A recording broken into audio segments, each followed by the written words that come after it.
Hi, everyone. It is Tim Fitzgerald at GoPowercat.com with another edition of the Powercat Pregame Podcast, sponsored by Robbins Motor Company. Kansas State 2-0, Missouri 2-0. The two former rivals will renew this rivalry in Columbia on Saturday morning at 11 a.m. Of course, they hadn't played in about 10 years, heading into last year's contest in Manhattan, which was a blowout victory for the Wildcats. It took place in a driving rain that really seemed to help K-State's cause as the game went on. Will this game be different or another K-State blowout? We've got a lot to discuss on today's edition of the Pregame Podcast. And, of course, we will have our normal cast of characters. The former K-State offensive lineman Brien Hanley will come in with his thoughts on this rivalry and the X's and O's. We'll dive deeper into Missouri with our own Ryan Wallace, who's been doing the scout on the Tigers. And then we'll wrap it all up with Ryan Gilbert from our staff to talk about some of the betting lines, some of the good odds out there. Should you take the over, the under, the spread? Gilbert will have all of his thoughts on that. Once again, it is an 11 a.m. game in Columbia. It is on the SEC network. And if you don't have the SEC network, you need to find a way to watch it. This game isn't on any other ESPN platform, including ESPN Plus. It is exclusively on the SEC network. So make sure you pre-check your cable or streaming options to make sure you have access to it. But it's going to be a fun day in Columbia with a sellout crowd. Some people think it'll be a lot of K-Staters, like half, and I think that's a little bit over optimistic, but I know that thousands upon thousands of purple people will be in Columbia for a game that, honestly, a lot of us miss from the old Big 8 and Big 12 days. Once again, before we get going, we're sponsored by Robbins Motor Company. K-State fans, visit the Robbins Chrysler Dodge Jeep Ram Fiat location on Anderson Avenue in Manhattan for an exciting test drive. Robbins Motor Company, title sponsor of the Powercat Pregame Podcast. And let's stop messing around and let's bring in Brien Hanley. And there he is, Mr. Brien Hanley, the former Kansas State offensive lineman and my advisor on podcast equipment. Brien, I have a new Shure microphone because I had Shure Envy. Yeah, those are nice, man. They're nice. I like it. I know. I used it on our regular podcast yesterday, and I'm like, I can actually tell a difference because every little noise I make, this damn mic picks up. Yes. So it's incredible.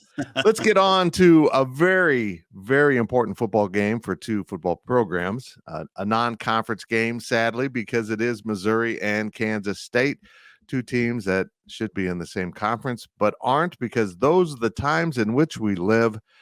And let's start with the bigger picture. Missouri makes more money in the SEC. They they play a kind of a fun schedule. I mean, I had a Missouri fan tell me that, they're not going to Waco and Lubbock. They're, going to Knoxville and places like that. And I'm like, well, that's valid. And Missouri is connected to the rest of the SEC. But overall, has this been a good move for Missouri football and Missouri athletics? I don't know. I mean, look, the first 2 years, and that's what Missouri fans point to, they had a lot of success. But if you actually just take a little bit of a dive into that, Florida was down. Right. Tennessee was down. Georgia was down. All these schools were down. And Missouri was good. I mean, you got to give them credit. But then since that time period, I mean, people have passed. Tennessee has passed them. Kentucky has passed them. Florida, I don't know if Florida's passed them. Florida's kind of regressed. But Georgia clearly has passed them. So just in that division, I don't know if it's a great move for them or not. I know a lot of Missouri fans will say it's SEC and they pound their chest about it. And I'm like, but if you're Arkansas, do you pound your chest about the SEC when you never, ever win? I mean, what difference does it make? And I'm not one of those guys that says, oh, I love our conference. I love the conference. Yay, yay. I'm like, how does that help me? We didn't win it. So if we're not winning it, what difference does it make? So the money wise, yes, it's good for Missouri. As far as on the playing surfaces, I don't think so. Well, I would point out that those first two seasons, they still had their feet in Texas recruiting. Yes. They've kind of uprooted from what they had been able to do in the Big 12 with building rosters and moved away from it. And look, I'm all in on the SEC if you're competitive.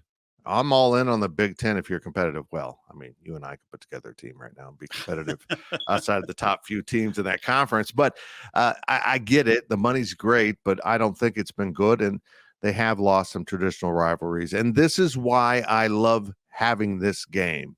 Yeah. This game means something on the non-conference schedule at a level that, a Washington State or a Rutgers, the two future opponents, or even, looking back at some of the ones they've had recently, this absolutely means something to the fan bases. It's sold out. It's the first non-conference game apparently in 10 seasons that's been sold out by Missouri. It's the first sellout in about 5 years, I think. This game has importance to these fan bases, and you were part of it back in the Big 12 in 97 and 98. Give me your overall thoughts on the importance of this rivalry to these schools. I think it's big, not just for recruiting purposes, because, Kansas City is fertile recruiting grounds. I'm not saying it's Florida or Texas or anything like that, but Kansas City puts out good football players. And Kansas State used to dive in there. And before, we used to get whoever we wanted out of Kansas City and St. Louis.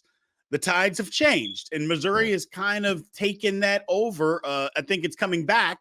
I think K-State is battling, which is good. So in that aspect, this game is huge.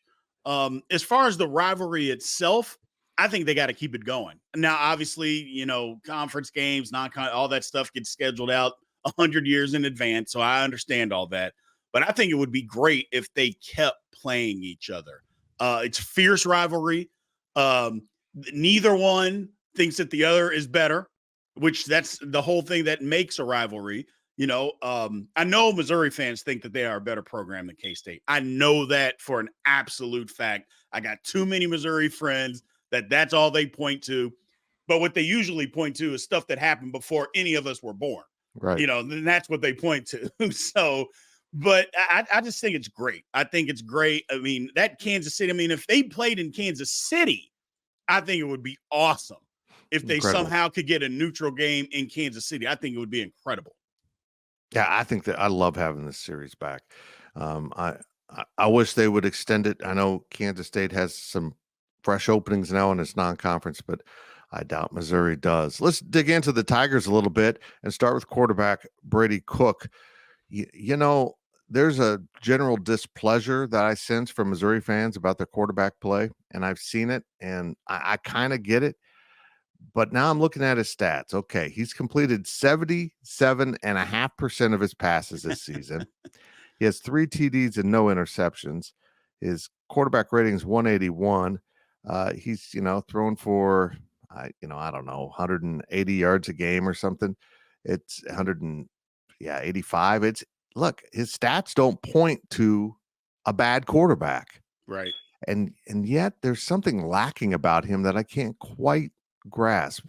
He had one of the 3 interceptions last year in Manhattan in miserable conditions. I kind of discount all those interceptions because of the conditions, but he just doesn't quite have that thing that great quarterbacks have. And I don't want to put it all on him, but he seems to be part of the problem with Missouri's offense. Yeah, I mean, it's weird. It's just what you said. The stats don't point to him being bad.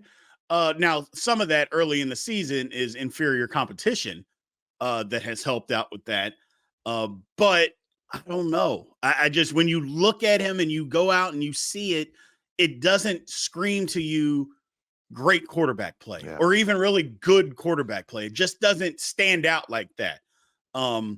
But we'll see. I mean, a lot of things could change in a year. Maybe the guy got a lot better. I know that he was hurt a lot last year. But we'll see what happens. I just, the quarterback, it's just what you said. I'm just not sure how good he is based on the competition that they played. I saw last year and it wasn't good.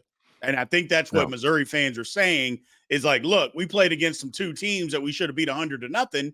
And then once we find out and we play somebody that's good, then we're going to revert back to last year. For K-State fans, hopefully that's the case. But we'll see. We'll see. I think they were holding back a lot in those first 2 games, a lot. Yeah, I agree. I think they got a little too conservative maybe against their last opponent, Yes. and it almost caught up to them. But Luther Burden is very aptly named. He is a burden for all who try to defend him. Great speed, strength. Uh, didn't do much in last year's game with K-State, and now all of a sudden is their leading receiver, going over 100 a game. Luther Burden, man, they got to keep track of him, or he is a dude that can blow this game wide open for Missouri. Yeah, absolutely. I mean, last year it took him a minute to get acclimated to college football. Sometimes it just happens. It doesn't matter if you're a 5-star, 2-star, whatever. Sometimes it just takes kids a second to get acclimated to college football. Being away from home for the first time, all that kind of stuff. It can take a minute to get used to that. Well, it seems like he's figured it out. And I'm just telling K-State fans right now, if we don't have a handle on him, he's going to hurt us bad. He is that type of football player. Explosive, fast. He's got good hands. I mean, he's going to be a handful. Even if we have him under control, he's going to be a handful. Yeah. And as many problems as the Missouri offense has had, and Brian, I look at their stats and I'm like, why are you only averaging 29 points a game against this competition? Because the stats seem to point to a more effective offense than it is in reality. But this team's about defense. This team plays great defense. One thing we know about Missouri under Coach Drinkwitz is they've recruited exceptionally well. They brought in some dudes, and they're fast and physical on defense. They're going to give K-State problems. And Brian, you're a former offensive lineman. If this line doesn't snap to it and play up to the levels at which we expect from them, this is going to be a problem. I know they're shuffled. I don't expect Christian Duffy to play. Maybe he will. So they'll still have BB out there on the right tackle spot. They'll have some guys out of normal position. But brother, they got to be better. Yeah, they absolutely have to be better. Just what we talked about previously, at some point we got to say, you know what, this is where we're going. This is how we're going to move forward. You can't keep shuffling guys around and build a cohesive unit. It just does not work that way. Not on the offensive line. At some point, okay, guys, this is how we're moving forward with the team. This is how the line is moving forward. And to keep because they're struggling. Let's just call it and say what it is. They're not playing up to their capabilities. And they got to be able to run the football when they want to run the football. That's the key to a lot of stuff. Run it when you want to run the football or when you need to run it. And, the first 2 games, okay, maybe a little bit, but not so much. We'll see. But against Missouri, you're going to have to be able to do that because Missouri's got some big athletic guys that they're not going to let you just push them around. They're not going to do that. You're going to have to physically overpower them to get the ball where you're trying to do in the pass game or in the run game as well. So we'll see what happens, but the line's got to get it together. They got to get going. Absolutely. Did Troy put things on video for others to kind of follow on how they did accomplish making K-State mostly one-dimensional? They bottled up the run game to a degree. It wasn't smothered. They still ran the ball for, a decent amount of yardage, but they didn't really have a lot of, key running plays in the game. It was done through the air. Did Troy put a blueprint out there for Missouri and others to follow? I mean, I don't know if it's necessarily the blueprint, but I know it was a good plan because the first 10 snaps of the game, they blitzed. They put a bunch of guys at the line in the box and they blitzed, whether it was a passing down or not, they were coming.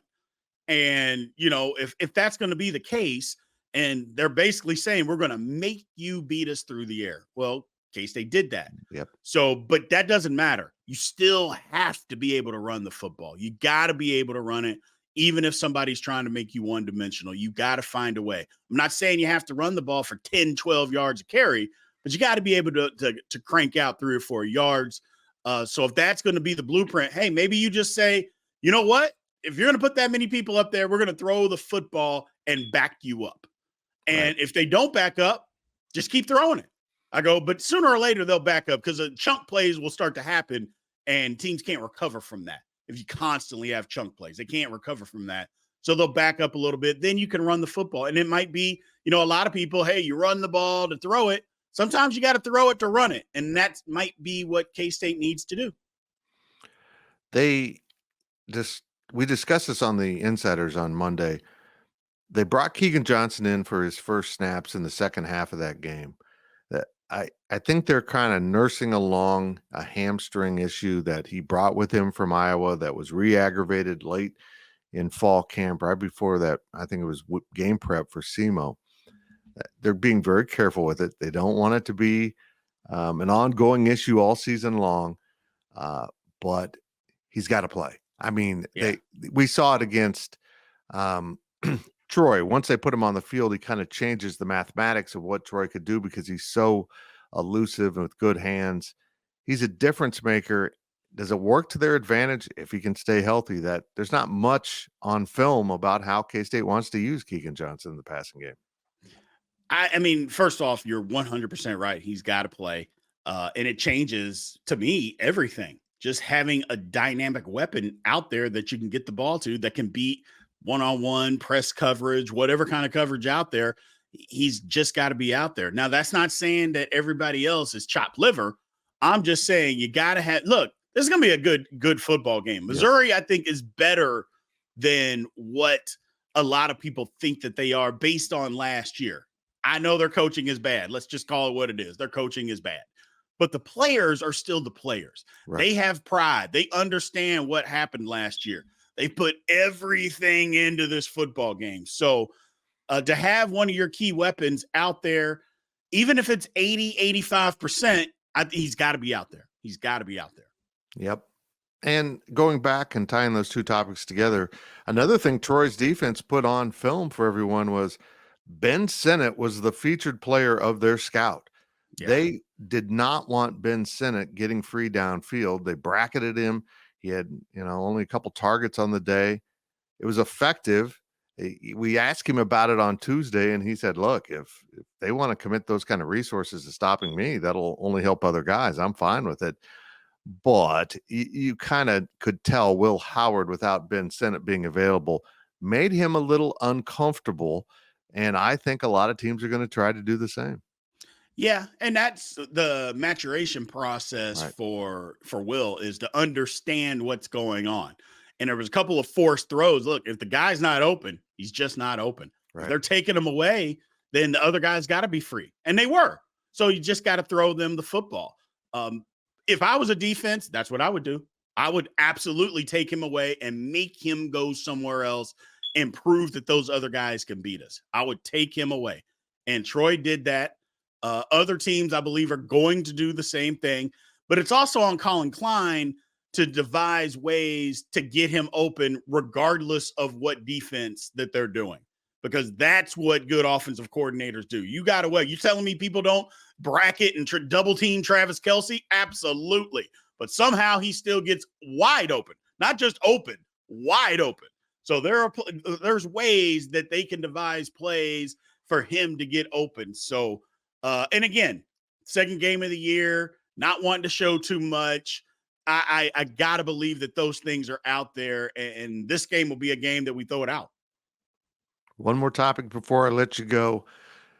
Return game hasn't done much so far this season against two opponents where you typically would think maybe they would have some success because of, the overall depth of rosters. Are you concerned at all about special teams at this point? I don't know that I'm concerned, but I think it's a point to where we've got to say, I think we can be better. Right. I think K-State can be better. Look, I mean, for 30 years, we've been known as special teams U. I don't care what anybody else says anywhere else. Kansas State has owned special teams for the last 30 years. But we haven't done it here lately. A block punt, a return. And I'm not so much into you have to return it for a touchdown or anything like that. I'm just saying, hey, we get a kick return. Let's own the field position battle. Let's return a kick 30 yards. a punt 30 yards, something like that. We haven't done anything like that yet, not to significance. So, yes, it can help, but I think K-State's just got to be better at it. I would agree. I think they'll pull it together, but it's been a little, uncharacteristic to watch K-State not make plays in special teams. We have seen a field goal. We've seen some pretty decent kickoff coverage, and also the punting has been pretty good. But, K-State, that return game has always been the X factor going way back. Brien Hanley, thank you so much. We will reconvene on Monday with the rest of the Insiders cast to talk about this game and everything else that happened in Big 12 and college football on Monday afternoon. All right. I appreciate it. That's it for this first segment of the Powercat Pregame Podcast, sponsored by Robbins Motor Company. On the other side, Ryan Wallace awaits for even more breakdown of the Missouri Tigers on the Powercat Pregame Podcast. Welcome back to the Powercat Pregame Podcast. We thank Brien Hanley for his weekly indulgence here with us as he breaks down a few of the things about Missouri that jump out and also his memories of playing Missouri. And now we have Mr. Ryan Wallace. You can see him on your screen if you're watching on YouTube. We're sponsored by Robbins Motor Company. The dedicated team of automotive professionals at Robbins, Chrysler, Dodge, Jeep, Ram, Fiat will match you with a vehicle that suits your lifestyle and budget. Robbins Motor Company, title sponsor of the Powercat Pregame Podcast. If they add one more line of cars, I'm not getting through that read. Wally, I'm intrigued by this game. Last year was an easy win for K-State. The Wildcats got up. The weather turned south. But it sounds like in your research, it might not have just been weather related. This Missouri team, if you get them down, they're down. It's really interesting. I went back. I was present at that game. Me and my wife decided to go up for that one. And I didn't remember much of it. And that had nothing to do with me being a fan and taking in the festivities beforehand. That was the delay, and we left, the game was kind of got out of hand. We were tired of getting wet. We went in and left early for the game to Aggieville. So I remembered Kansas State playing well, but I really wanted to go back and watch the game. And so I went back and I rewatched, and I went back and I re-listened to this show heading into the Missouri game. And by golly, Fitz, you could have just clipped that show and put it for today, because we were saying the same things that I feel like we're going to say today, which was an offensive line that's a little shaky, a quarterback in Brady Cook that doesn't really look like he's going to beat you. If that sounds like last week, it's because it does. Gunnar Watson, Brady Cook. I mean, they're guys that you feel like would probably lose you games before they can win you games. And it's, again, a lot of skill position players that look good on paper, but have just never seemed to materialize in Columbia under Eli Drinkwitz. So, again, going back and watching that game, Kansas State looked like the more complete team. They look like the more motivated and fundamentally sound team. And as we head into this Saturday morning, I don't see any real reason to think that will change. Yeah, I don't even know that the game being in Columbia is going to make a difference, because I think there's going to be enough K-Staters there that it won't entirely sound like a home game. But I also think that either this game's competitive at halftime and it'll go down to the wire, or K-State will get up 2-3 scores and Missouri will just say, okay, we're going to lose again. Yeah. I mean, looking at the stats that you were alluding to earlier, this is a team that isn't really built. When I say a team, I mean referencing Missouri, that's not really built for a comeback because they just don't do it. I wrote on GoPowercat earlier this week that playing from behind isn't something that they do well because they just don't ever seem to come back. Last season, the Tigers were outscored in the fourth quarter 104-60. And over the past 2 years, Missouri is 1-9 in games that they trailed at the half, and they are 1-12 in games that they trailed when entering the fourth quarter. And the lone win required overtime, and the lone win did not have Brady Cook at quarterback. So again, this is a team that is just not structured that way. And Fitz, and I know you agree with me on this, this is a trickle down thing. That starts at the top. It's a cultural thing. It's a foundational thing. It's the way that they recruit, and then the way that they aren't developing guys, and again, motivating guys to overcome adversity. And you definitely see the differences between a Chris Kleiman-led team and what K-State has done under him, and Eli Drinkwitz and what the Missouri Tigers have not done under him. Yeah, it's amazing to me, the struggles they have, and it does come from the top. It absolutely does.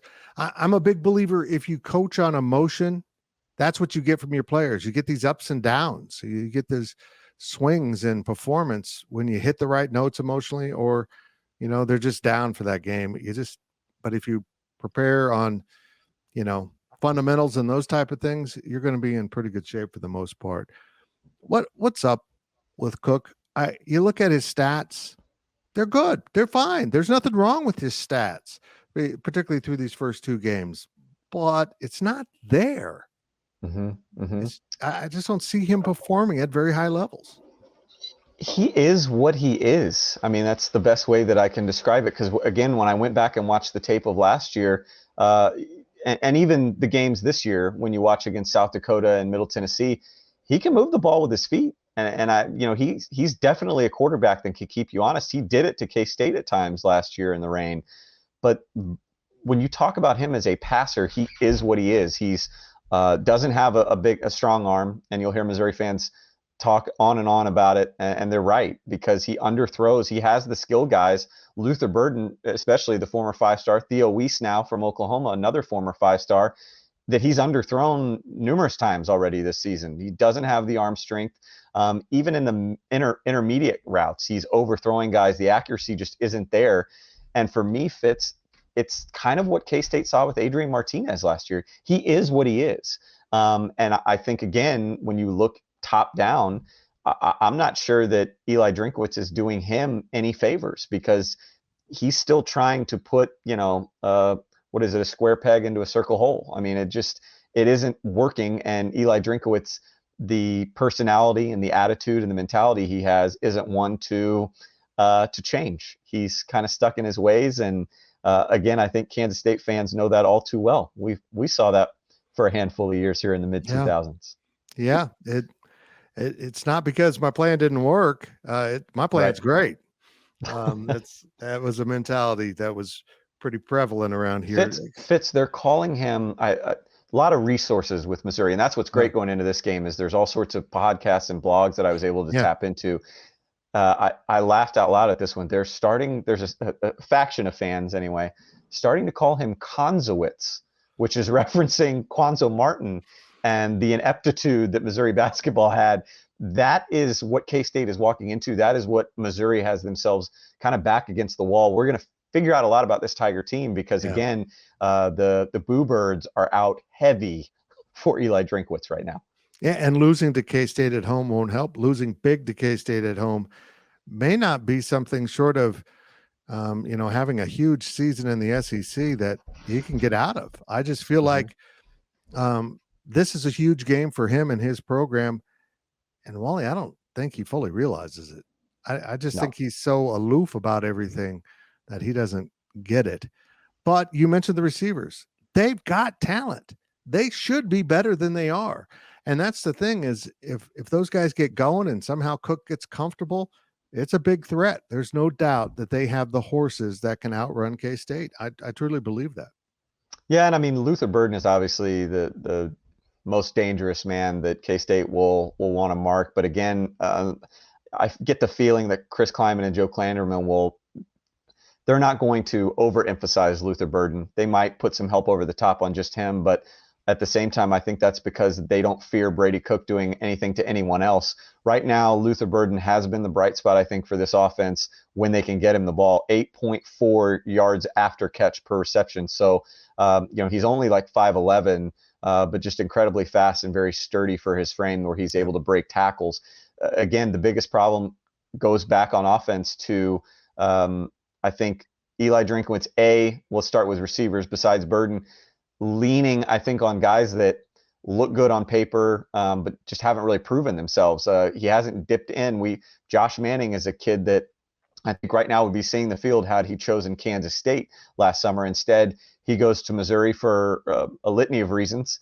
And he seems like a guy that should be getting more time on the field, and he isn't. And instead, they're turning to a Theo Weiss that's a former 5-star that probably should be doing more but isn't. Mookie Cooper, an Ohio State transfer that was a heralded recruit that has now been at Missouri for 2 to 3 years and has, again, just hasn't developed. Nothing's there. And then the bigger problem, though, besides Brady Cook, is this offensive line. And Eli Drinkwitz touched on it in his press conference this week, that there probably is going to be a shakeup for the offensive line heading into Kansas State. The right guard position was one that he specifically called out as having issues that need to be addressed. It sounds like Marcellus Johnson, who's an Eastern Michigan transfer that has been a backup. They've been starting Cameron Johnson, who is a Houston transfer there, but he is penalty prone beyond belief. And so it sounds like they might go a different direction there. Armand Mimbo is a kid out of Lee Summit North that K-State recruited heavy. He ends up picking Missouri, and Fitz, he's a natural guard. I mean, that's what he does best. And of course, Missouri's playing him at right tackle this year. And that's because, I think they're doing a poor job of developing, not recruiting that position well. And they're like, well, Armand's the best guy we got. Let's throw him over there. And it's been kind of up and down for Armand this year. So again, I think that's an area that even without Felix Anudike Uzama, that's an area that I think we'll see Khalid Duke, Nate Matlack, Brendan Mott, that all those guys, Uso should thrive in this game against just an offensive line that's not playing with a lot of confidence. And, again, that kind of trickles back to the quarterback and the receivers and everything else. The offense for Missouri has really been, I think, the problem to this point, which again is funny because that was supposed to be Eli Drinkwitz's strong suit. Yes, indeed. Let's flip it over now and look at that defense for Missouri, which has been good. The offense for K-State struggled at times against Troy. Troy had a great game plan. I'm not sure Missouri will try to duplicate that game plan because that doesn't seem like their style. To look at something that works and things that someone thought of something else. But this defense can give K-State trouble, can't it? Oh, yeah, no doubt. And they bring back virtually everybody. Defensive end, kind of like K-State, one of their best pass rushers is gone, and they've had to replace him. And they've tried to slide out a defensive tackle out to that end, Robinson, which it sounds like fans, again, are kind of hollering for them to move him back inside because he's strong against the run, but obviously at his size, he's a natural defensive tackle, isn't getting near the pass rush that they saw him get from the interior last year. So nevertheless, still a very strong, I think, front seven. Tyron Hopper is a guy that played pretty good in that rain-soaked game last year, and I think in better conditions and a year more seasoned, and especially a year more into the defensive philosophy, having transferred from Florida, I think you'll see him thrive. And the secondary is very good. Not quite as active, I think, or as ball hungry as you saw from Troy a week ago, but probably better and stickier in coverage. So this will be I will go out on a limb and say this will be the best test that the K-State offense has seen to this point. And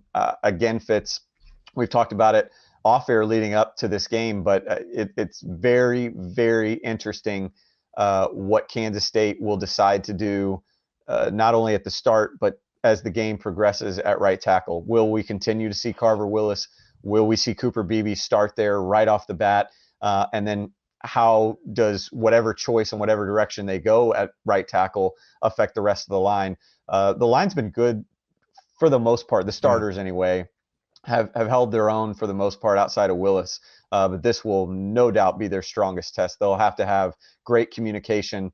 And I will also say this, Fitz, and I'm sorry if I'm stepping on your toes if you're about to lead into anything along these lines from an offensive scheme standpoint or strategy standpoint.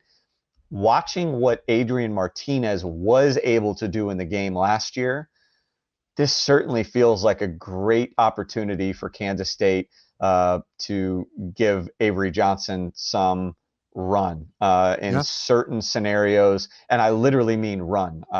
Maybe you use him to catch the defense off guard here and there with his arm, but seeing what Missouri was able to generate along the defensive line last year, Will Howard's good. He's gotten a lot better at feeling the pocket out, but he's not nearly as dynamic as Adrian Martinez was or as Avery Johnson is.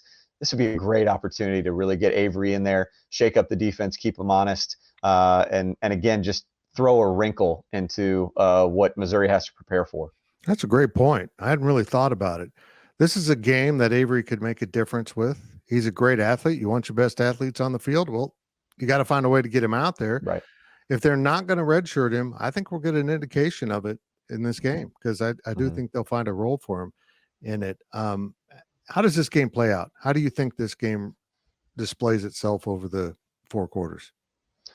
I think that it will be competitive off the bat, just because, again, you're facing a Missouri team, whether it be from the coaching staff or the locker room. Everything about this program feels like it's got its back against the wall. I think that they will have some added juice to knowing what happened in the game in Manhattan last year. So I don't see them coming out and laying flat. I feel like it will be similar to what we saw last week against Troy.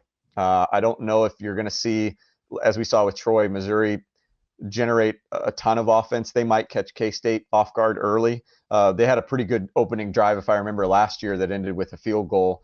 Maybe they take the ball all the way down and score early, and they're amped and the crowd's into it. But overall, I feel like it will be similar to last week. I go back and forth, Fitz, on whether this is going to be like some 20-plus point win or like a 7-point win. But either way, I still feel strongly that K-State is just mentally more prepared for whatever is going to be thrown at them. And they're just the more complete team. And I think you look at the points for, the points against, the margin that K-State has right now is they're plus 74 on the season. Missouri is plus 29. And that's the only teams lower right now in the SEC are South Carolina and Texas A&M. So again, it tells me that I can't put a lot of confidence in a team right now in Missouri that is built, on possibilities and potential. I'm going to go with the thing that's more proven, right, and that's K-State. That's where I have them right now. So again, like last year, I feel like it will be competitive probably early on. K-State will probably pull away either right before the half or right after half, and you're going to see Missouri do what they tend to always do, which is kind of throw the towel in, so to speak. Yep. Turnovers, penalties, bad special teams, those things. If K-State does any of that, they're going to make this game much more competitive. If K-State handles those areas, Wally, I think this could turn into a blowout. Early third quarter, just K-State running away with this thing. But I at the end of the day, I expect this to be a one-score outcome. I expect it to be a great college football game. But I agree with you. I think K-State is the better team and will prevail. Yeah, and the last point for me, and I think your old friend, our old colleague at Rivals, Gabe DeArmond, I was listening to his show, and he brought up a great point, which was, Missouri has to play at least a B-plus game. Right. And then depending on that also would require, K-State to play down. And on top of that, he even mentioned too that, if you're going to play a B-plus game and not an A game, you're probably going to have to get a defensive score, some kind of turnover, a special team score. Again, Fitz, just not things that the history books and the resume and the blueprint have shown that Missouri has been able to do, whereas K-State often does that, whether it be at home or on the road. So again, I'm with you, Fitz. I like K-State in this one yet again. And that's why we have Ryan Wallace on the show. He does what I never did in college. That's homework. And You're giving me too much there. Delivers the goods. Wally, appreciate it very much. Thanks, Fitz. That's it for this segment of the Powercat Pregame Podcast, sponsored by Robbins Motor Company. Ryan Gilbert is in the wings, waiting to come in and talk about your betting lines for the weekend. Not a great slate of games around the Big 12, but there is a backyard brawl that caught my interest. We'll be right back. Welcome back to the Powercat Pregame Podcast. 2 sections of this wonderful showdown. One more to go, and we're going to talk betting lines, odds, all the good stuff for all those fellow deviants out there. You degenerates are my kind of people. Also, my kind of people are the folks at Robbins Motor Company, where they strive to earn lifetime business and build relationships selling quality cars, trucks, vans, SUVs, and offering top-notch parts and service. Robbins Motor Company, title sponsor of the Powercat Pregame Podcast, and I can vouch for top-notch service. as the Durango just was in the shop and out of the shop. And speaking of a guy that needs to go into the shop, Ryan Gilbert joins us. How'd you like that intro, Gills? Good. It was great. Okay. I'll be in the shop if you need me. Yeah, okay. Not a great slate of games this week around the Big 12, but I did my best in picking the games that mean the most to me. I mean, it's about me. I get emotional talking about this, but I'm a great gambler. That's a lie. Let's get started. I don't know why I'm intrigued with this game. Maybe because Michael Smith, former Kansas State coach and receiver, is at South Alabama. They are only a touchdown underdog at Oklahoma State. Oklahoma State is bad. I think South Alabama might give them a scare here. Agreed. I agree with you, Fitz. And I think this line really is reflective of where this Oklahoma State program is at right now. I think you touched on that on the Questions podcast yesterday. Only a touchdown against South Alabama. You would think that that's crazy, but with Oklahoma State's quarterback situation, all the uncertainty there, South Alabama's a respective program, won 10 games last year, obviously suffered a loss in the bowl game, but I think really this speaks to where Oklahoma State might be at right now. This isn't the same Mike Gundy that we've seen in years past, but I would lean, South Alabama, but at the same time, 7 points is really small. So I like South Alabama just because of the issues Oklahoma State is having right now. But I mean, is it too good to be true? Was always the question that you got to ask yourself, right? With Oklahoma State. I agree. Here's another, I think, an odd line. BYU is only an 8-point underdog at Arkansas, and I don't think BYU's looked that good this year. I think BYU's looked fine. The defense has looked great. The offense has not looked good for BYU. And so when you've only given up 16 points on the entire season, you're going to get some respect from Vegas. And that's why I do lean BYU here. This is an underrated game. I like those graphics you have up there, Fitz. Those are fancy. Nice. That's fancy. A really nice touch on this. But coming off of, a couple of good defensive games, I like BYU to keep this game close. I don't know if they can pull off the upset, but to keep it close and to cover the spread, I think is manageable just because you're probably looking at a lower scoring game just with how good the defense has been. So I get it. I agree with you. BYU hasn't looked great this season, but maybe this is the game where they come out of their shell. We always talk about, with Kansas State, really unleashing the playbook. And so the first couple of games, we'll see how those can reflect how this BYU team can be moving forward. So to cover the spread, I think is fine. This line has actually moved in favor of BYU a couple points over the last couple of days. So there is some respect from Vegas just with that defense, I think. What does this say about the SEC if BYU goes in there and wins? Yeah, good point. BYU is, I'm sorry, it's considered one of the lesser teams in the Big 12 right now, and this spread just astonishes me. I trust Vegas understanding these teams more than a lot of the sports outlets that seem to just be so SEC heavy. Here's my favorite game of the week that doesn't involve K-State. Pitt and West Virginia. It slipped into a pick'em. I like pick'ems because you know what I get to do? Pick'em. I'm picking West Virginia. I think Pitt stinks. Plus, Pitt fans tell me they don't want to be in the Big 12, so they double stink. What are your thoughts on this one? Don't disrespect my people of Pittsburgh like that. Come on. They're not the Steelers. These are the Panthers. Okay. Big difference, right? Yeah. They share the same stadium, but yeah. I'm actually going to disagree with you. West Virginia hasn't shown me much this year, whereas Pittsburgh has played a good game against Cincinnati last week. And so West Virginia obviously is coming off of a blowout win over Duquesne, but I think the story of that game was just how bad Duquesne was. West Virginia, after the loss in week 1, came out and had a punt that was a fumbled punt that, the ball ran into one of the West Virginia players, if that makes sense. I don't know how to describe that. And so they didn't come out focused, right? Yeah. And then the next possession was a punt. So West Virginia got down early in that game. I don't think they were very focused. Obviously, they ran away with it and were up by 4 touchdowns at halftime. But I lean Pittsburgh in this game. No bias there. But coming into the year, we've talked about Neil Brown and his status. I think his seat's going to continue to get warmer and warmer. That's not going to change on Saturday. I would agree. little disturbed you talked about Neil Brown's seat, though. Here we go. The next game up, TCU. This game's ugly. TCU is 7.5-point favorite at Houston. Houston just lost to Rice, which I don't understand at all. I don't want to watch this game. How far has TCU fallen? Are we about to find out? Man, Houston's been the team that's, I guess, fallen's not the right word because they were never that high to begin with. But excuse me, that's the team that's really looked bad this year.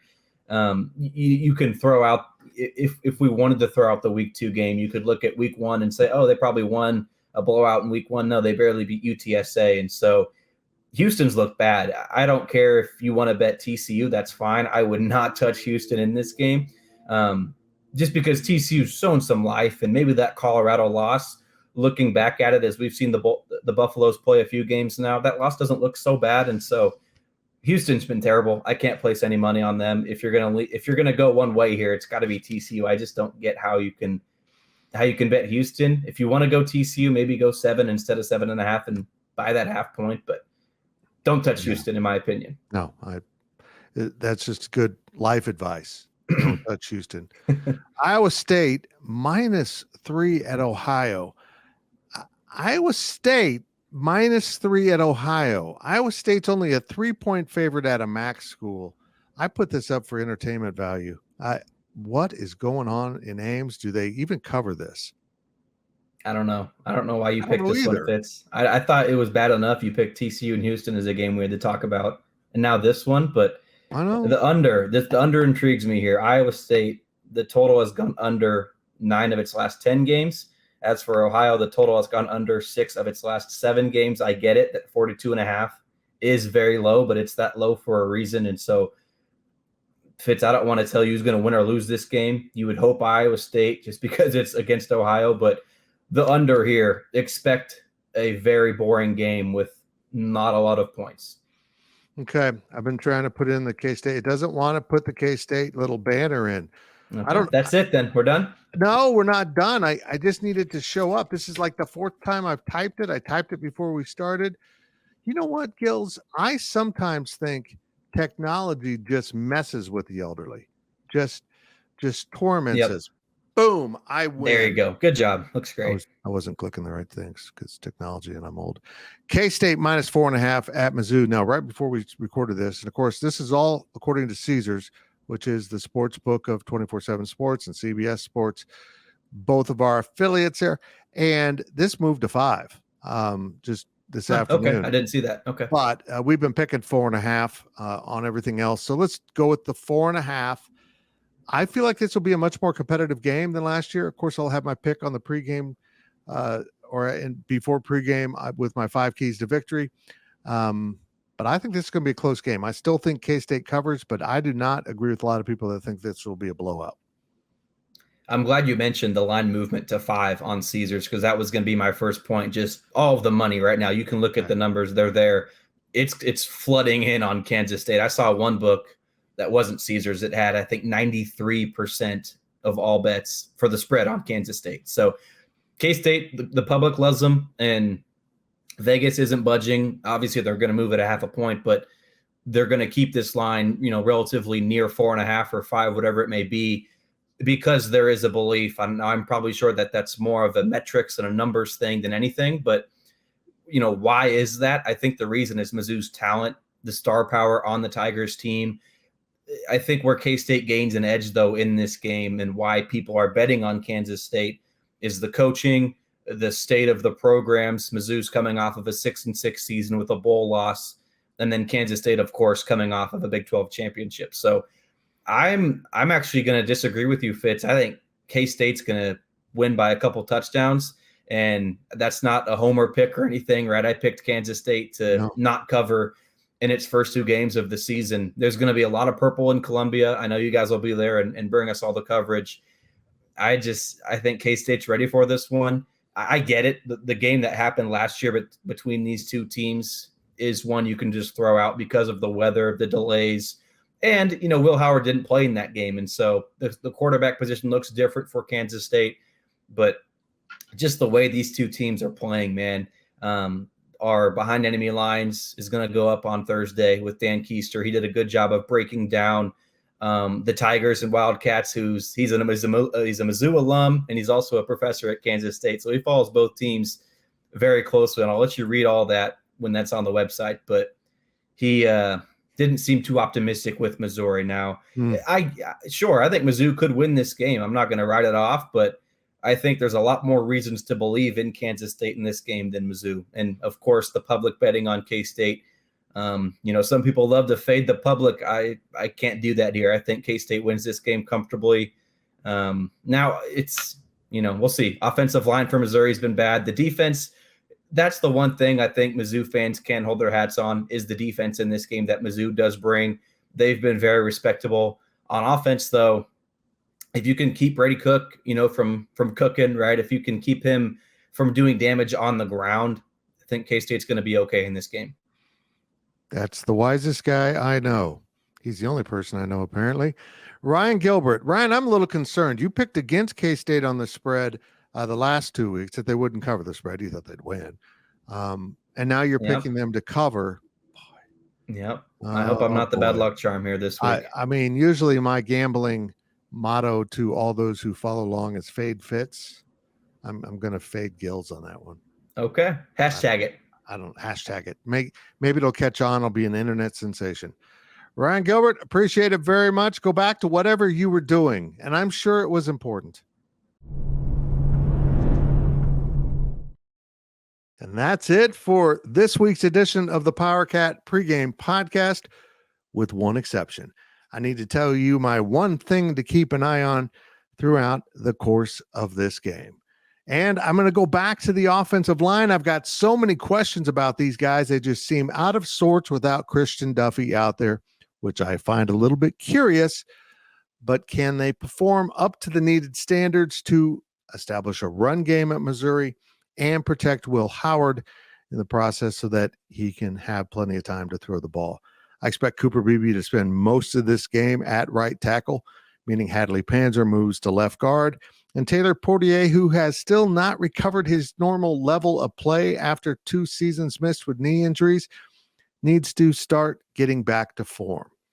I don't know what they do if they need to move Cooper Beebe back inside, because honestly, Carver Willis has not been a great success. Maybe he'll just come in relief a few possessions, but they are by far better off with Cooper at right tackle for now. When they get Duffy back, expected to be next week for sure, there is a possibility he could go on Saturday in Columbia.